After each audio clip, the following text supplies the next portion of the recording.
चलो पहले से तो बेहतर है। अभी और बेहतर होगा क्योंकि मोदी जी देंगे कृषि के उपकरणों और खाद पे सब्सिडी, साथ ही किसान सम्मान निधि में मिलने वाले 6,000 रूपए को बढ़ाकर 10,000 कर देंगे। सच में? हाँ, क्योंकि जहाँ भाजपा वहाँ विकास। शांति, स्थिरता और विकास, जम्मू कश्मीर को मोदी पर विश्वास। 10 साल बाद जम्मू कश्मीर में हो रहा विधानसभा चुनाव न सिर्फ हिंदुस्तान बल्कि दुनिया भर की निगाहों में है।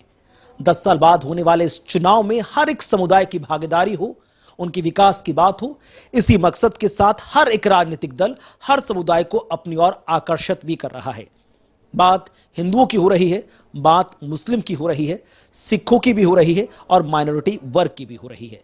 लेकिन बड़े बड़े मंचों से हो रहे वादे आम जनता तक विकास के इरादों में कैसे तब्दील होंगे, इसी पर चर्चा करने के लिए रणजोत सिंह नलवा हमारे साथ जुड़ चुके हैं। स्टेट प्रेसिडेंट हैं भारतीय जनता पार्टी माइनॉरिटी मोर्चा के। बहुत बहुत स्वागत सर, बहुत बहुत शुक्रिया कीमती समय साझा करने के लिए। इलेक्शन मूड से पूरा जम्मू कश्मीर गुजर रहा है। जब बात होती है हर एक सबका साथ सबका विकास की, तो जब सिख समुदाय की हम बात करते हैं तो सिख समुदाय की नजर से जम्मू कश्मीर में 10 साल बाद हो रहा है ये चुनाव कितना महत्वपूर्ण है, कितना निर्णायक है? कुणाल जी, 10 साल के बाद ये चुनाव हो रहा है। वैसे तो यहाँ के सभी लोगों के लिए महत्वपूर्ण है, क्योंकि पॉलिटिकल गवर्नमेंट होनी चाहिए। उसके साथ ये होता है कि हर इंसान की बात सुनी जाती है। कोई भी आम नागरिक जो उनके रिप्रेजेंटेटिव होते हैं उनके पास जाते हैं, कोई भी प्रॉब्लम होती है तो वो लेकर उनके पास जाते हैं, तो ये बड़ी अच्छी बात है। जहाँ तक आपने कही कि सिख समुदाय इसे किस तरह से देखता है और भारतीय जनता पार्टी को या कांग्रेस को हम किस तरह से देखते हैं, तो कुणाल जी मैं आपसे ये कहूँगा कि कांग्रेस की अगर हम बात करें तो कांग्रेस ने जो सिख समुदाय के लिए किया है वो शायद ही कोई भूल सकता है। सिर्फ सिख समुदाय ही नहीं, उनके अलावा भी जो हमारे हिंदू भाई हैं दूसरे हैं वो भी इस चीज़ को नहीं भूल सकते कि 84 में क्या हुआ, किस तरह से उन्होंने हमारे दरबार साहब पे अटैक किया। वहाँ पे जो इनोसेंट लोग थे उनको भी मारा गया, और उसके बाद जो ऑपरेशन ब्लू स्टार, उसके बाद जो कुछ हुआ जिसे हम सिख जेनोसाइड कहते हैं, वो भी आपको पता है। मैं आपको ये बताना चाहूँगा कि हमारे जीबीएस सिद्धू, जिन्होंने अभी एक बुक लिखी है 2023 में, ब्लू स्टार ए कॉन्स्पिरेसी, उन्होंने कहा है कि ये एक राजनीतिक षड्यंत्र था जो ये ऑपरेशन हुआ। तो आप यहाँ से अंदाज़ा लगा सकते हैं कि सिर्फ वोट लेने के लिए, हुकूमत में आने के लिए आपने हज़ारों लोगों को मार दिया। हमारा सबसे पवित्र स्थान दरबार साहब को आपने निस्तो नाबूद कर दिया। हमारे जो वहाँ के जितने भी उनके साथ कितने गुरुद्वारे थे उनको भी नुकसान पहुँचाया गया। हमारा अकाल तख्त, जिसे जो हमारे गुरु हरगोबिंद साहब ने जिसको बनाया था, मीरी पीरी के मालिक, उसको इन्होंने किस तरह निस्तो नाबूद किया। उसके बाद मैं आपको ये बताना चाहता हूँ कि इतना जुल्म करने के बाद कांग्रेस, इतना कुछ सिखों के बाद बुरा करने के बाद, फिर वो सिखों को कैसे मरहम लगाने की बात करते हैं और कैसे झूठ बोलते हैं। मैं इसीलिए मैंने कोट किया है आपको जीबीएस सिद्धू की ये बुक जो उन्होंने लिखी है। लेकिन कांग्रेस तो कह रही है कि जब हम उनकी बात करते हैं, कांग्रेस पार्टी के जब इलेक्शन मैनिफेस्टो को डायसेक्ट करते हैं, तो वो कहते हैं कि भाई हमने बहुत कुछ अच्छी चीज़ें सोची, कुछ ज़मीन पर उतरी, कुछ ज़मीन पर नहीं उतरी। राहुल गांधी का हाल ही में एक स्टेटमेंट जब वो विदेश यात्रा पे थे, तब उन्होंने कहा कि हिंदुस्तान में सिखों को पगड़ी पहनने के लिए या कड़ा पहनने में काफी दिक्कतें होती हैं। उसे आप कैसे देखते हैं? क्या वाकई में ग्राउंड जीरो पर उनकी बात कितनी सच नजर आती है? कुणाल जी, मैं आपको पहले ये बता रहा हूं, जो कांग्रेस पार्टी हुकूमत में रहने के लिए सिख समुदाय को, अगर आप देशभक्ति की बात करते हैं तो नंबर 1 हम सिखों को देशभक्त कहते हैं, इसमें कोई दो राय नहीं है। अगर हमने आज़ादी की लड़ाई में कुर्बानियां दी हैं तो 86% सिखों की कुर्बानियां हैं। अगर आप काला पानी जेल की बात करें तो वहाँ भी 90% सिखों को जेल हुई है। तो वो कांग्रेस जो सिर्फ अपने फायदे के लिए, हुकूमत में रहने के लिए उन सिखों को उन पे ये टैग लगा देती है, मिलिटेंसी का टैग लगा देती है, देशद्रोही का टैग लगा देती है, तो ये मानसिकता है कांग्रेस पार्टी की।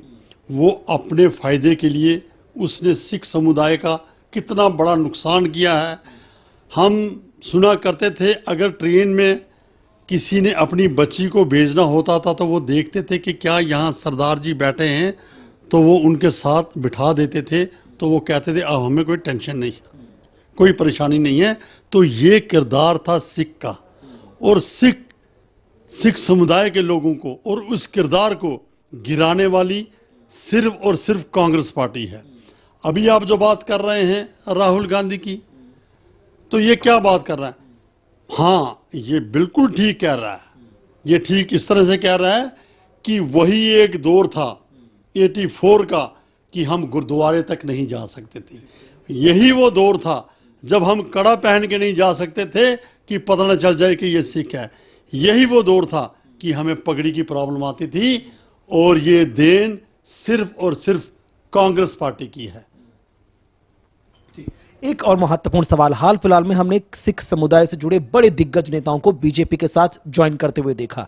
चाहे बात कैप्टन अमरिंदर सिंह की हो, पंजाब के पूर्व मुख्यमंत्री, चाहे बात रवनीत सिंह बिट्टू की हो, चाहे बात अरविंदर सिंह लवली की हो या सुनील जाखड़ की हो, धीरे धीरे ही सही सबका साथ, सबका विकास, सबका विश्वास में भारतीय जनता पार्टी के जो प्रयास हैं, जो प्रयत्न हैं, उसे आप कैसे देखते हैं? देखिए कुणाल जी, अगर हमारे अब सिख समुदाय के, जैसे आप कह रहे हैं कि बड़े बड़े नेता जो भारतीय जनता पार्टी के साथ जुड़े, मैंने आपको बताया कि कांग्रेस सरकार ने सिख समुदाय के साथ क्या किया। मैं आपको बड़ी डिटेल में बता सकता हूं, और शायद मेरे बताने पे जो लोग सुनने वाले हैं उनकी आंखों में आंसू भी आ जाएं, लेकिन मैं उस पर ना जाता हुआ आपको भारतीय जनता पार्टी के बारे में बताता हूं। हम सिख लोग आज़ादी के बाद से 70 साल से ये अरदास करते थे कि हमारे जैसे ननकाना साहब है, रोज अरदास करते थे कि हमें उसके दर्शन स्नान होने चाहिए, और आज हमें वो मुमकिन हो पाया है। तो ये किसकी देन है? ये भारतीय जनता पार्टी की देन है, ये मोदी जी की देन है। उसके बाद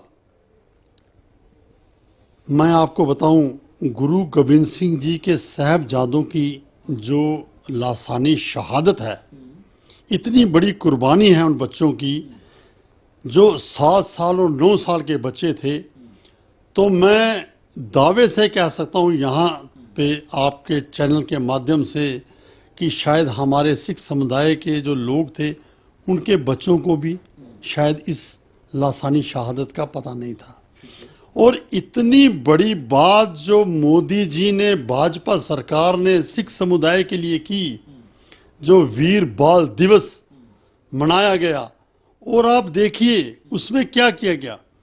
उसमें अगर केरला में केरलाइट है, कोई बांग्लादेश में है, कन्नड़ है, किसी भी भाषा में, बिहार में है, हर स्टेट में उन्हीं की भाषा में सभी बच्चों को उनके बारे में बताया गया, और आगे से सभी बच्चों को ये बताया जाएगा। उनकी क्लास में ये एक, उनके बुक में ये एक टॉपिक होगा जिसमें हमारे गुरु गोबिंद सिंह जी के बच्चों की शहादत के बारे में बताया जाएगा।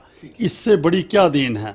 उसके बाद लाल किले से जहाँ से गुरु तेग बहादुर जी की शहादत का हुक्म जारी होता है, वहीं पे पर्व मनाया गया उनका। मोदी जी ने गुरु नानक देव जी का मनाया, गुरु गोविंद सिंह जी का मनाया। आप जैसे जानते हैं कि अफ़गानिस्तान से, वहाँ से जब हमारे गुरु ग्रंथ साहब को वहाँ से लाया गया, किस तरह से, कितनी इज्जत से हमारे मंत्री लोग गए और इतनी इज्जत से, इतने मान से उनको यहाँ लाया गया। आखिरी सवाल, जब बात जम्मू कश्मीर विधानसभा चुनाव की हो रही है, 370 की बहुत ज्यादा चर्चा हो रही है। बीजेपी का कहना है कि एक दीवार थी जो हिंदुस्तान को जम्मू कश्मीर के बीच बाधा बन रही थी, तरक्की का रास्ता सीधा नहीं निकल पा रहा था।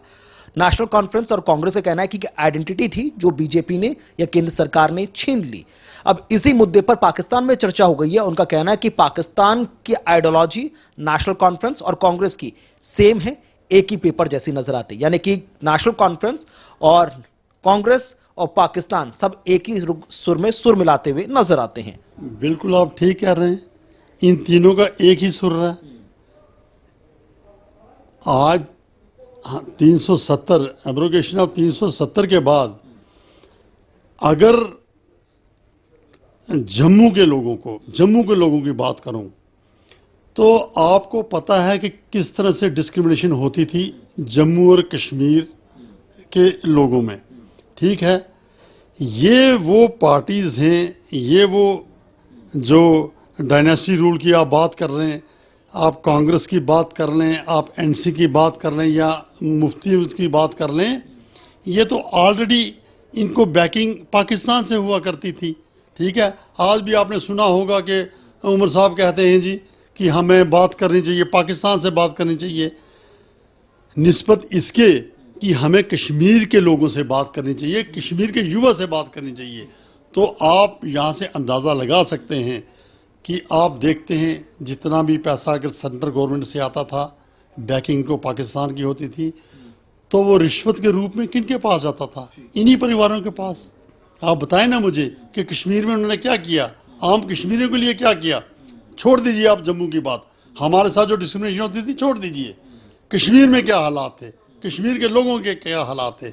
और आज आप डेवलपमेंट देख रहे हैं, कश्मीर की डेवलपमेंट देख रहे हैं। आज हम सुबह जाते हैं तो शाम को कश्मीर से होकर वापस आ जाते हैं, वहाँ ट्रेन चल रही है, मेट्रो चल रही है, इतनी डेवलपमेंट हुई है। तो किसके लिए है? कश्मीरियों के लिए है। तो अगर ये बात अगर किसी के फायदे की है तो वो 3 फैमिली के फायदे की है। बहुत बहुत शुक्रिया सर, हमारे साथ कीमती समय साझा करने के लिए। तो जम्मू कश्मीर विधानसभा चुनाव में तीसरे चरण के मतदान को लेकर ये थे हमारे साथ रणजोत सिंह नलवा जी, स्टेट प्रेसिडेंट हैं भारतीय जनता पार्टी माइनॉरिटी मोर्चा के लिए। कैमरा पर्सन के साथ पे कुणाल गोस्वामी, जेके मीडिया, जम्मू। श्रीनगर। हमारे जम्मू में इतने टूरिस्ट कब आएंगे? अब आएंगे, क्योंकि मोदी जी यहाँ के ऐतिहासिक स्थानों को इंटरनेशनल पहचान दिलाएंगे। मेट्रो और इंटरनेशनल एयरपोर्ट बनेगा, जम्मू बनेगा स्पेशल टूरिस्ट हब। सच में? हाँ, क्योंकि जहाँ भाजपा वहाँ विकास। शांति, स्थिरता और विकास, जम्मू कश्मीर को मोदी पर विश्वास।